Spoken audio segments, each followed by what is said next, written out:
The Trinitarian God is a really fascinating topic. I just watched a clip, a conversation discussion of the Trinity God between John Piper, D.R. Carson, and Tim Keller. Boy, I do miss the guy, Tim Keller, but his voice continues to speak through many of the spot podcast. But I just want to say that they discuss in a intellectual,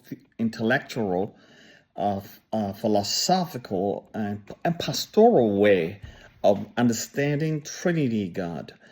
Tim Keller is saying that it is far less discussed than perhaps atonement and justification among the pastors, etc. So how do we educate the younger pastors?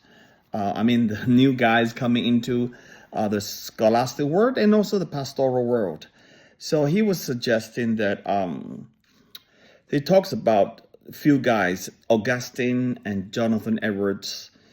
Let me start with Augustine. I love that guy. His understanding is so penetrating, insightful, and devastating, I would say, and it's also incredibly transparent and incredibly impactful. For instance, in his Confessions, for example.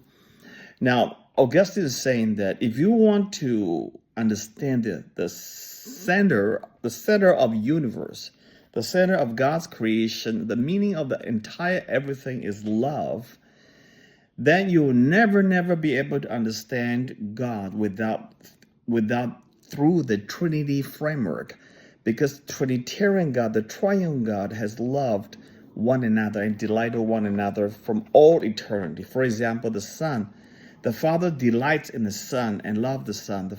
The Son loved and delights in the Father in all eternity, and the Holy Spirit in between them, in the Trinitarian format, etc.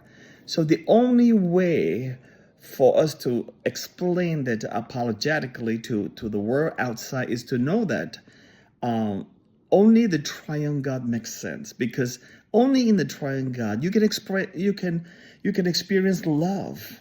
A lot of philosophers say that power comes first and then love, but in the Triune God, it's love comes first, and then because love, Augustine said, love has been with God from all eternity.